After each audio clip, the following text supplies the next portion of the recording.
whaatalofa ma toi ofolofa atu ia te oele o pele ni tai a fou.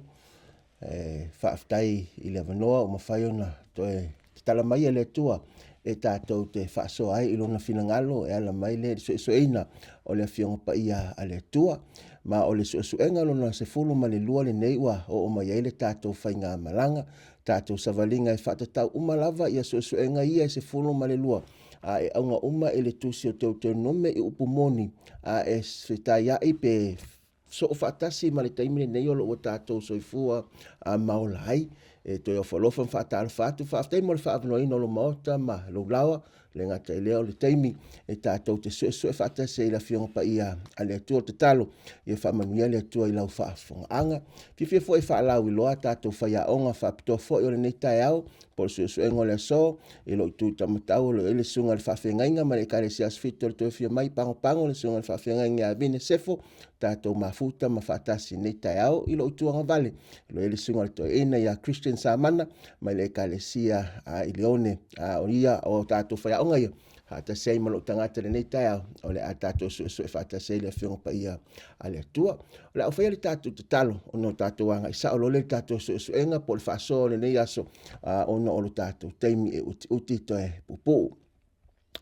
Yo vai le tua lo mātou tama, o mātou sauni fo I whaalongo au e whetalai mai, e ala I laua whionga pa ia whaongai nai I mātou le tua o au mea whainga ruenga.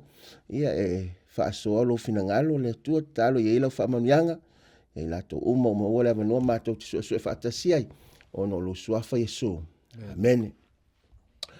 Yo le suenga o le tai au le nei lea ua whaautuina tau I tutusa lava ma le suenga o le vaiaso lea ua mawai, sa whaautuina le vaiaso mawai o le tusi o Teuteronome I tusinga muni mai, I le suenga o le so, o lea ua whaautuina o le tusi o Teuteronome I le whenga fau, pa o le tusinga po nisi o si itanga e sau mai le tusi o le whenga tuaile ne o Teuteronome o lo iai to tonu pe maua I to tonu o le tusi o whenga tusi o le whenga fau ma e sau le tātou matua tauloto o le vaiaso le neima le mātai o lo mata upo e wha o lona whai upo e wha ma leo le au whai tawina e whape nei o Natalia tuailea o ia ua whape atu ua tusia e lena o mea ai e o lai le tangata a o afi uma e tulei mai I le fofonga o le atua ma e manino ma o le tala le neipo o le whaamtalanga le nei o lo whai mamau au tu o le suenga o le so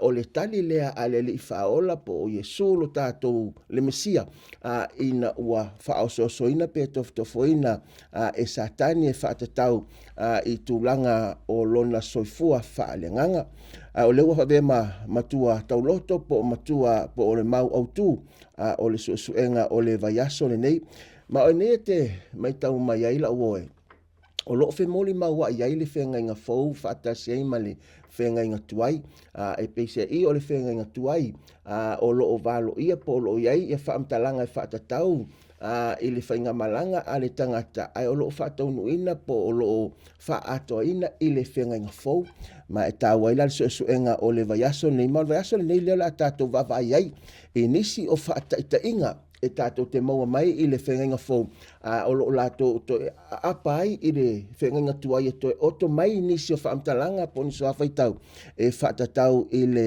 savalinga a le tangata kerisiano po le whanau le atua I le teimilea e tala whenga I fo I mai tātou I le so leo la tātou vaavai I le vaenga mua o le tātou suenga o le vaiaso le nei o le vaenga mua leo loo sa male mātei o whawhe mua sumatasi loo whaautuina ua tusia leo le atu le manoa tāua nei le sunga le whawhengainga ia vine e whasoa mai mo le vaenga mua leo le tātou suenga o le tai au nei te loa e whaftai le tātou le soda o le te mtonua le na ve Yesu e toftofoina ma ina wa uma o na whalaina pe an pongi foi.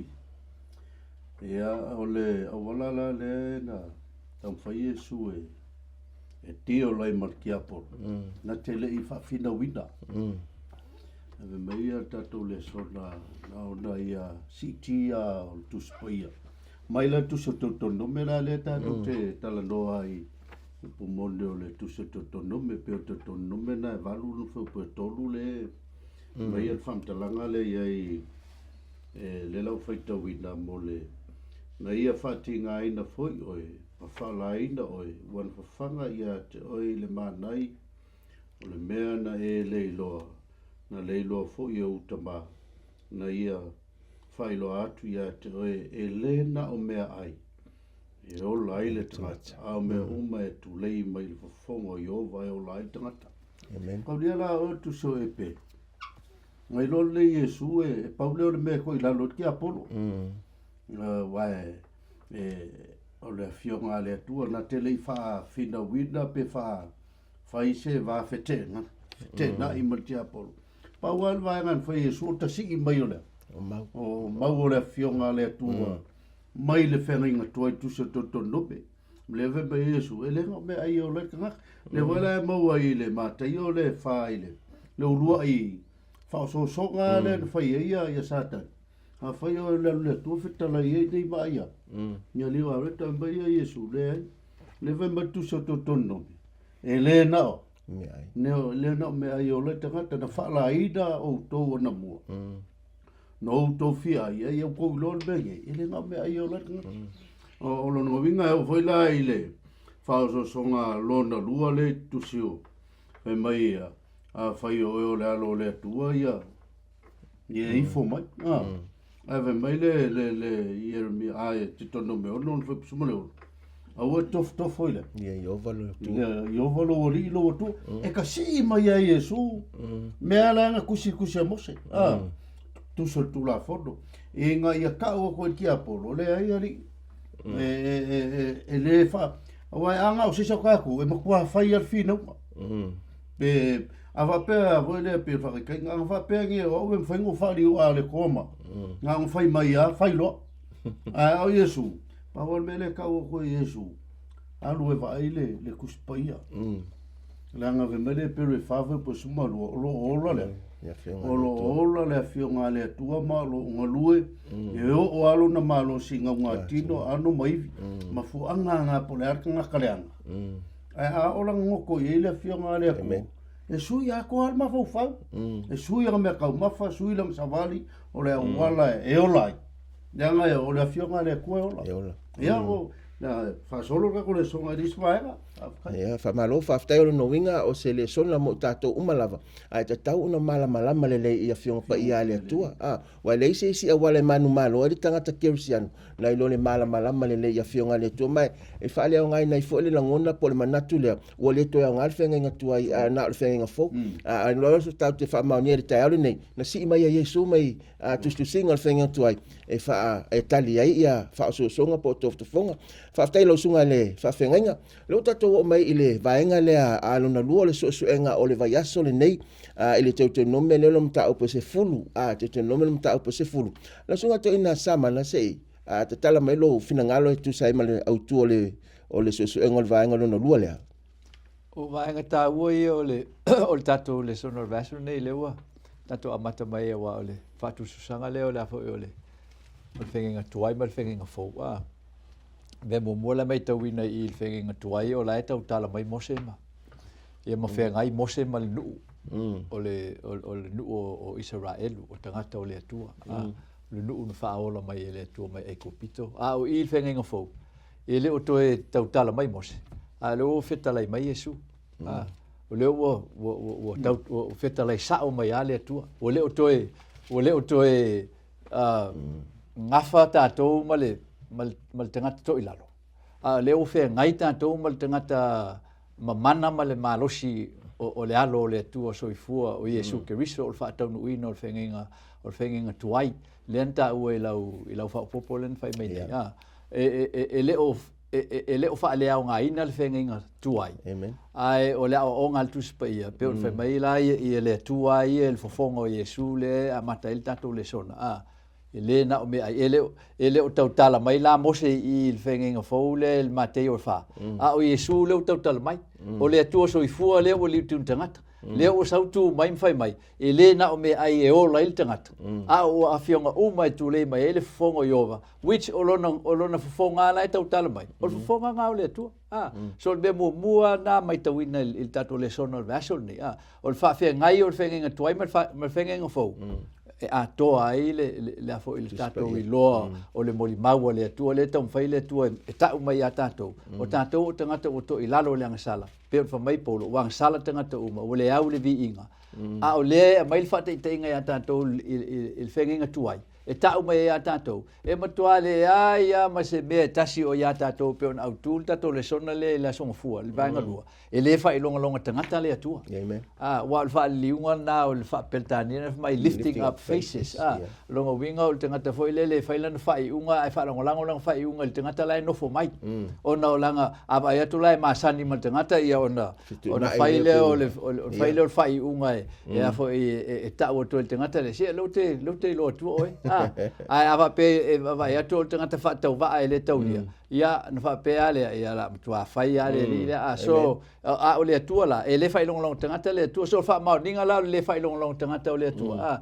ele i liuting tangata le tua ai alo le tua mai tongi o lang sala langa la fa mai le tua tongi o lang sala o le oti liuting tangata lo le tua oti ai ma le tua langa o le tua le fai long tangata na liuting tangata lo le tua o tu tusa le tua ma le tangata nga sala o lona tongi o lona iunga o le oti so le taua le o tato le sona le o tato fa o mai le sfulma lua wa le la fai un tato kuat ia tato ilo o fa tau uina la le Yesu o fenginga tuai e tau mai a tato le ui ateia e tato te le manu ma lo pe o ia ona le mafai le tato ona fa tau nu le tu la fono le tua i o tato o langa o mena le e sasa mai lava le il Teuteronome a toa mai la matanga se yo o fai fa manatu mai e mose le nu o polo inga ia na mana o le tua o te awa o atu ia te o ine yo to faia ina yo to manuia ai fa to te leina o to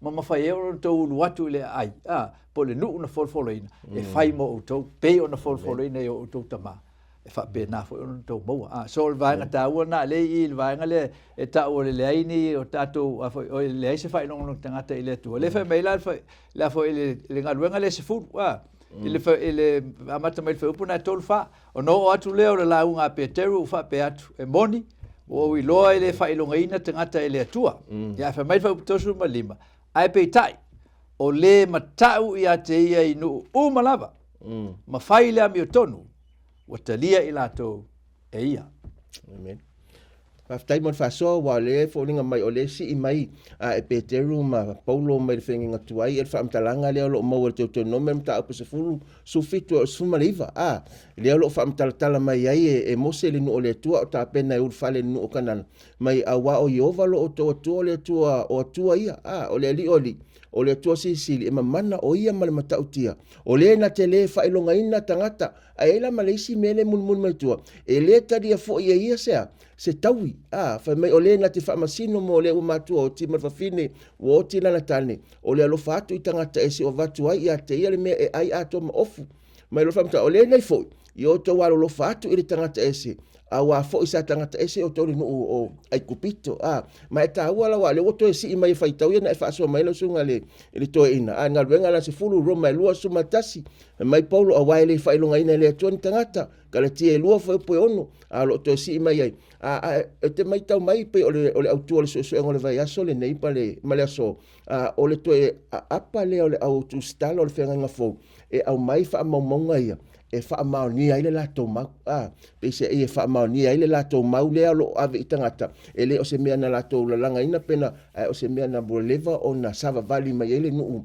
o le tu fa pena fa la muta to le so e tau na awa nei awa o lo tupu tono e kalesia lo tupu i malo lo tupu so se atu no va ai me tangata alo ia ona fitu tu na ile na vavelo na mo leva no ya lo tuton vai me o se tangata fo le la e ma fo linga ma wala ia ona tu wale fa pito tu o le laina po o kiu o se onga le mo tatou le so lo sunga le to ina faftai ile so enga po le vaenga no tolu o le so enga o le vai aso le nei. Lo tato vai i le karatia le tolu fa mo suma fa. Ai lo si mai ai nisi o fa matalanga ma tu se Teuteronome lua suma tasi i le ngana fa peretania lo fa autuina cursed on a tree. Po le malaya le ilunga o le la au. Se sa no mela sunga le fa fenga vine tu sai male autu le o le tato suenga. Ile famtalanga le famtala mai tu se Teuteronome mo te mose. Ona angsalama fasalaina tau tau le la au pe folinga mai o le fasalanga le matosa. Ave mai o lo le malai lo le tu la au le. Amen. Ya ave mai la famtalanga ile tu sokatia. O inana le molia e tangata ya. Ya le mele vai mai ya. Ya te lo tangata o le to ya ngale. Tu la fon. Ono le umonga onga fai e sule nga luenga le ale sa ta resuida mele sa fai te mo o isala e no vingo ko le koise kula fon le umonga fai sule me nga sa fai o se fa salanga o nga kai le fai un ko resu a fe melo kala paulo inga wa me paulo ya katia esa el malo lo se upo paulo me katia vale se ale me o pelo ngia yo to le me na o mo ina yo to fa tau le fa sa tau ido o ke viso ia on fai mai le o le fam kalanga pau wa le o ko langa le o le sile me le mo molia ko kanga ka yu te ye mile o le me velo tu la fondo le o le peritomida o le pi folinga mai ai o se me manga ko kanga mo mafakele le mele kam fai mai a me lo kala paulo pe fai ke va vai ai le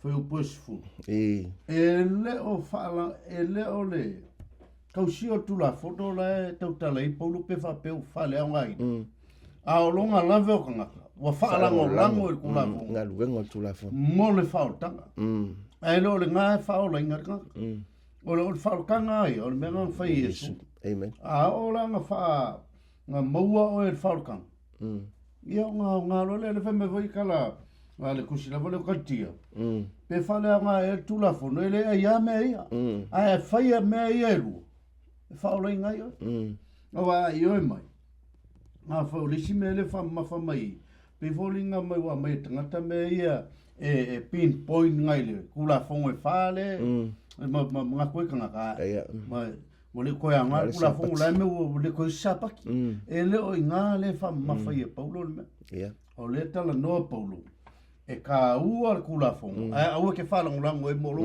fa tang ya fa tai e ta ua ia le vaenga le wai pise e fale nga uma tu la fo le per taselo tu la fo no le be au nga ia pe o tu la fo no le fa pe folinga mai ale wa manino le fa so ele ole tausia ma le sta e tu la fo a o lo fala ngula ngo inga luengo tu la fo no fa ola na ia e tato ma ta ua ia le sona le e te momoli mai mo tato ile so ai ole fa o tanga ai o Yesu ale ngato o Yesu ai mo le ola atalia lo Yesu o le tato talila e talia io ole tausilo tu la fono ona ole lofa ia Yesu ale fa mfata Yesu foi to alofa me ta io to tausi mai ia polo inga le ato le lofa ia faftai mo le faso mai o le vaenga le o tato o mai ile vaenga le nei ole ile ngana fa peretania a prophet like unto thee po ole profeta to fa to mai pe o Mose ile temi ile lumana ia lo tala no ile tu se Teuteronome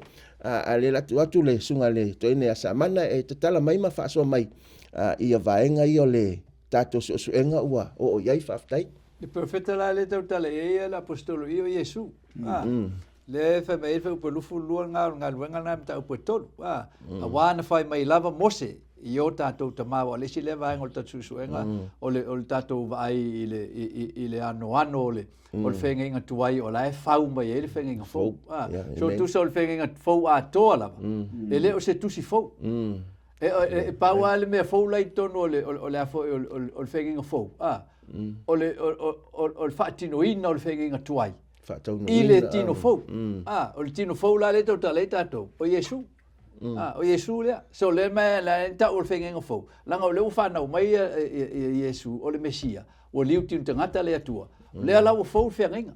Awa le si le vaenga o le tatu susu enga whantawanga le tulafono le. O le tulafono le atua o le osinga whengenga le atua ma le ainga tangata. Mai ala amtanga. So ese le whengenga e whaavau le atua, ma le tulafono se fulu le atua. O le mea e tasi.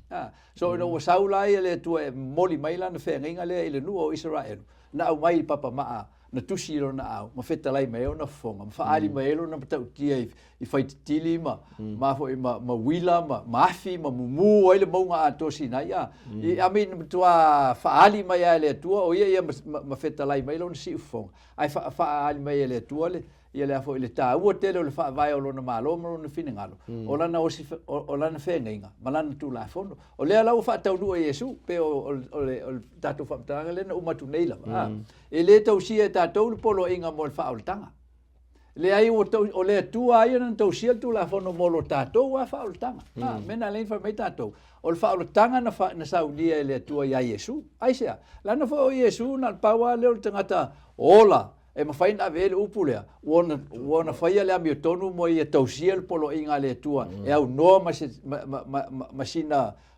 masina tamai mei ese a mai le ami tonu le tua ale fe mei le apostolo no su sta ia o ia no il sato lo su sta in alto singol tu la fono fa tau uino le tu la fono na fa tau nu ai le tua ile faia tato so le se me mita tato te fiu tau tosi tu la fono e te le mo le ola fa vau a o le tau singa e Yesu o tu la fono ma liu ai lungo le sa tau tongi ola o tato wangsala le ala fa mai pe terui a wana fai mai lava mo se o tato tama e fa tu ina ile li lo o tau tua le perfetta mo o tau o so o tau uso e fa pe o a unei tau te fa longo ia te ia I me umalava na te fai mai ai a te o tofa mai refa upolufu matonu ile mta upole tonu ngadwanga e I u foi ina fa umatia na ile nuu o tangata umalava o e le fa alongo I le na perfetta o perfetta uma foi e na fai mai e a fua ya Samuelu ma e na muli mai o I latou umalava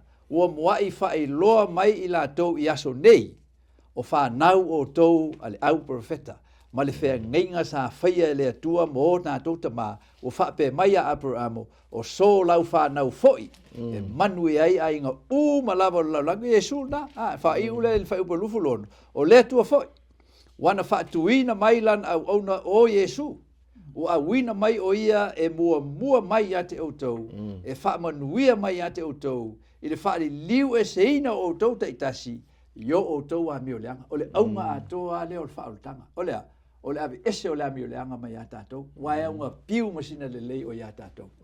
O le lei atoa, o loo I le atua. E o a le liu tinu tangata o le atua, na le lei atua. Me ngā lengi whaku le tangata fo lei a Yesu. Le a o le lei, a wha mai Yesu, a mea lena e tau le lei hau. E lei se tangata le lei, aisea. Langa liu tinu tangata le atua e tau abe langa sala al tangata ami o le anga. O tau ami o le anga wha atase tuai ma le atua, ono o le tātou ami o le anga. Ina ia wha umatia le atua langa sala le tino. Ia lea la tātou te fia em tātou whaafitai. Na tausia Yesu polo inga al tama. E pei ona ia wha awao ia I tātou. Lea le tawai on tātou awao ina se awa onga wha peo lea o ngantu la fono. Le ai, le au soe. O a wha pe ese me pito I sili o na tau o na tātou amana. Ia ma tātou si tia lunga mwha e ea ma tātou ana iai. O le tu la fono le atua. Aisea. Ona o le wha vai na o le mi o tonu le atua. Ia tātou whaia la mal fia. Langa o le tau singa o le polo inga. E le tau sia mal wha atu. E le whaia mal wha atu. Fo e wape a se pinga inga fo e ainga I mea o kawhia. Peo lau peo Israel. Se o fiu e aile manai. Io era fa mai le tu o manai o me ai lang. Io so ia tātou whaia fia tu la fono le tua. Langa o menan sau ia sua wha ali a tātou. Fia whaile whine ngāro le tama. Amen. Whaftai. E le ngata o le lau whasoa lau sunga to ina o le tu la fono o le whaavai o le malo le tua. Ai o le fōlinga fo e po winga I o le tua o le alofa. Wai ala ona whai le tu la fono. E le whaia ona o se le lei o le tua. E mo le puipuinga ma le saunga le mu. Ma le ola fia o le tangata. E tāua ia le vaenga lena e whasoa lau sunga to ina wai. O le tūlanga o Mose I le vā, I le ingo le nu, o le tū le vā o le nuu, ma le atua. o ia e fai mawhisota inga o le nui le atua, mawhisota inga mai, ma ina o whaatau nuina foi la ina wafia mai Yesu, o le mea foi le nā lo whaia Yesu mo i tātou le so, o lo tu ai Yesu le vā o le tanga sala, ma le atua lona tama o le atua e pa ia ma siri ese, o le olo tātou ui atu lea ia Yesu, leena whaamtala ina i mau ia sa e whaasoa ai i le tai au le nei mai e tāua la, wa o lea ua uma o na valo ia me le Teuteronome, e mose, e ia le teimi le lumanai, lea ua uma o na whaatau nuina, le olo o tātou whaatali nei, i le teimi e toi fo i mai ailo tātou matai, o se whe aupo le Lesona mo tātou, o le o ngātou tonu o le tuspa ia atoa ma le tala lelei o Yesu, o ia le lo tu le va o le tangata angasala, ia ma le atua fofoa, o na mai leo le tātou o le tātou suenga le tai aule nei le vaenga muli o le tātou suenga lea o lo wha autu po lo va ai ai, i le tusi o e peru le sifulu lo sumalvalu, i le whaamtalanga a le apostolo Paulo, i le kalesia i e peru, o le tuatu le avanuele lausunga le whawhengainga vine mo lo finangalo whalia. Ole mele ia tātou wawa i le tau me tutupu, so se mea e whai e ilona, e ile me mun mai, e ile tau e mun mai, e le whape e samsama noa i au laulangi hoi le kāku ke ola. E ia ile kaungunga, wa is tangata whai mai e le, e le se kaungunga laulangi u maafa so soro mai le kupula. Awa umanga ka oko le whai unga le atu. I laulangi le kāku ke, e pe voi la whakaoko, voi le bai mateu lusu luwa sumarko. Marikala e su, orkangaka le uska. Fusima. Ma kongi whafol mena e kau whai tangi au ema lili waungi. Orkang unga, o longa winga. So se mea le, o soifuangangi, au ungi o kako mawawhau. Wha sama ngō kako rangonga mo kako mangonga kunga. Kako kisonga ola e ngō masea. Masona taunu unga. Wa iai le kaunga unga wa umaunga. Ma whakaakia e le atua mo lalulangi le kako. Lenga e le ku whawinga e le akua le kangaka. Lenga o lai e kangaka whaapikoa le atua o le uskai. Ai vo ila ko o laia. E wharong ka vai lai le peru le spulu le la. Kako whaikau winga e le kako wawai e aima. Kako whaso whakasi e whaupo lusu waru. E o lusu martas, kosu markas. Ia mo kako ni wika. O le na whale a ngaina le tula fono a mose. No oti o ia i le mau al tolu. Po to tolu. Wa le alo fangia. Pene afa o tau i le sili o le mamafa. O le tau i tau tatawina. Tau le tatawina. O le soli o le alo o lea. O le atua. Ma ua tau lepa ia ina e ia le toto. O le whengainga na whapa ia ina ai o ia. Ma ua upuleanga i le anganga o le alofa tunua. Kako wawaila ia whianga ia lewe mai. O le kai mea mose. A ko rua lo mo mori akuru kangaka pe ko koru. O whaile mese. O long kaungungola. O le oki. E mana le alvam kalanga a Paulo. E le sili la le mele la kupuru. I le lumanga i le sa whare kangaka. Ia wala ka o koi kongol wharinga sulima masumu leo. O le kau i o le kangaka, le koa saa o le atua, mai e le suia. O longo wingana, e le ai se me whai e le kangaka e au ngomusonga, sona taui. E apea whai wale kako ke wawai whai upue, whai mai o kangaka e ua soli ma le kau pai e inga le. Le whea ngainga e ala e le koko Yesu, wa le winga o le whamtalanga. Wa le ka ua le mariua Yesu i longa o langa. Pe wa ave mama inga ia le whaora kanga nga whaie. E Yesu e ala i longkoko. Mana repo e korsfu. A ua tātou i loa le na wheta lai mai. O lo whapea maileri.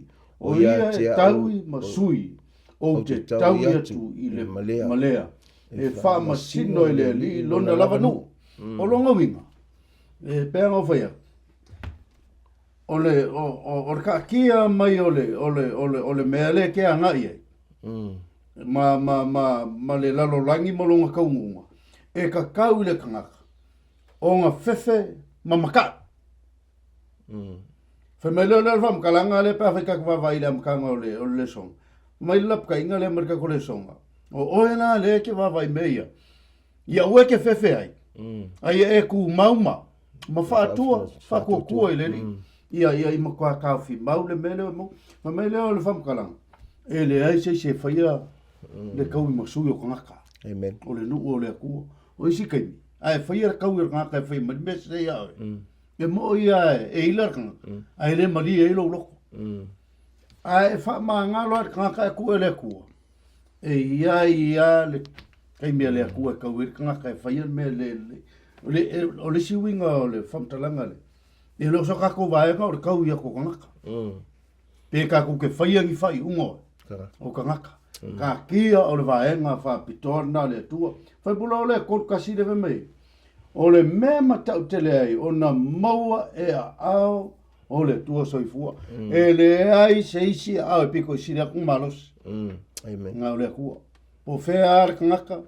Malo ke kele ma mea kaufa ngiu kiria. Aka kuwawa e. E sili ale ba losia ko le tua.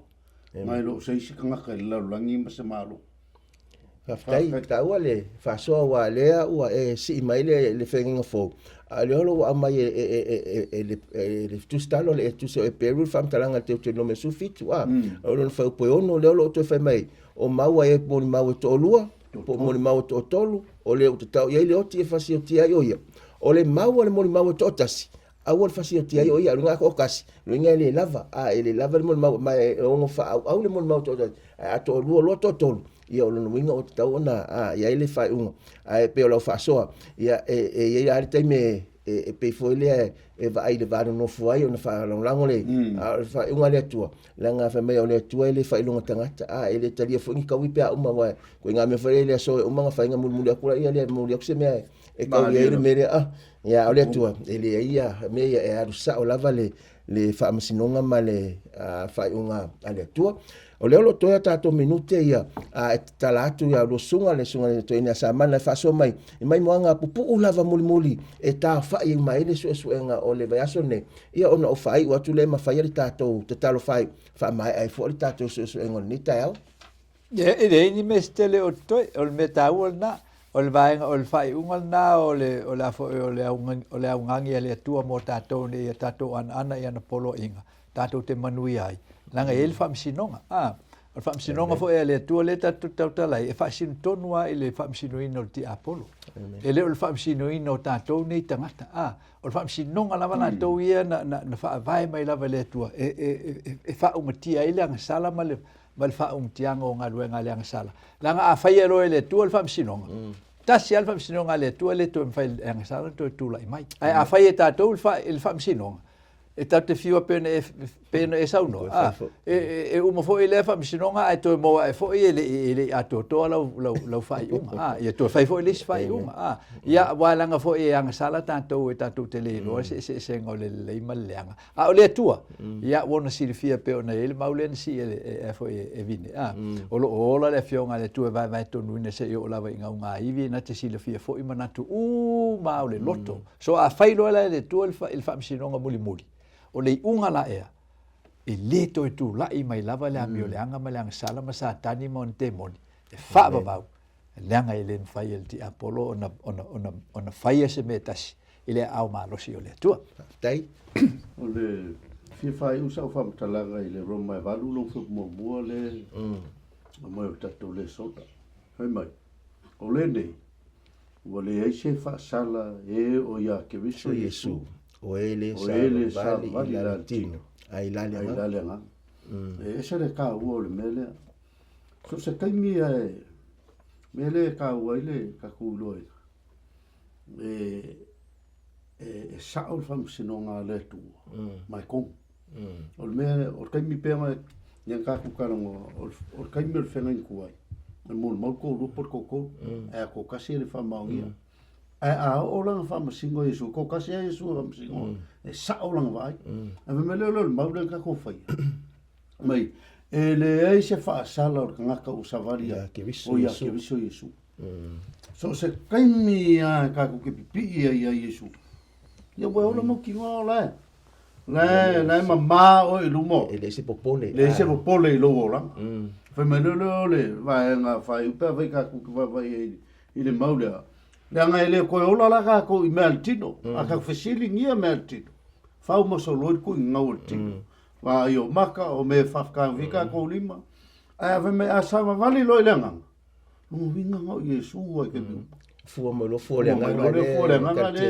Ia le ka te lima va pelo suma lua mata lofa ya lofa. E on sa ia ngalu file mu fa palpale. Ka ko ke lo le le fua. E longo vinga. Ka ua la mele. Amen. E ka ua lo ka ko wa vai ngau Yesu. Le kali o meu. Amen. Ta ua faftai mai o te loa o le o nei o le afa mai ai le tato suenga o le nei foi taiao e pol nei foi vai aso i le maule le roma le mta po valu lo fe momo wa o se fa moe lea e momoli mai mo tato i le so o lo yele va no la voi o lo ia ile va no mo tato i le so o le tapunia le lofa tu no o le tu mo o ma o le ia be sia fo le nganga pa i o le tu me te wa ia fa mtalanga e ile nga sala le fa ma o lo te ele ma e le fina watu ile musumusunga le nganga o le tua i lo fina ngalo ma lo loto ona a vele ma me to fiu to tam fai wa ese pe le talo ta vita sala mo lima sumatas fe pese fulu le tuai ia e fai mo se lo to fo a fa meli va nga mo so i fai a woni e ave se ina lo nganga ma ya tia a wa o lo ina le ile nganga le tu le tato te ngona ina musunga i te mi uma ia ona le le tato savalinga mo le lumana i maleola e fa vau famtalanga roma e valu no fa mo le la to fa tawina fa ma e tato suenga o le nei o le ai se fa sala ie o ya keriso Yesu o ele sava vali i la litino ai la le nganga la woe fa ye se isi fa mo o ma o le so o le sava vali po o le soifua fa atasi ma keriso e ala le soifua e ala te inga le nganga fua mai le o fua le nganga i lo soifua mo lo langa ai manuia i tato manuia i lato e tato te fesota ia kiai o le talo i fa manuia tele le tua i lau fa fonga anga fa manuia foi le tua e tato fa ia onga le nitaiao a le fa ia le tato te talo fa mai ai le tato suenga o le nitaiao le tua e mau fa o mato loto i le manino ma le loto o au afiong pa ia le foi o mato fa longo i le nitaiao le tua o fa mau ne fa mtalanga tu se o pere o upo la afionga waiola i tō tonga mawaianga uma o i tūtino le tangata. Pe ao ina langona ina le pai mai o wafionga le tua. Whamanuia i se wō, tasi o mawhaio na mātou susue whaatasi, ma mai moa ma mata mai le tua le nei po kalame le Lesona o le whamoe moe. Ina i avea o se whaasiringa malosi, o se whaafounga fo i o lātou soifua mo mātou wolang, au mātou whaatali atu mo oe. O le mātou te talo le tua, whaaftailo whaafonga mai whaaftailo talia ina o i mātou. Ono lo swafa Yesu. Amen.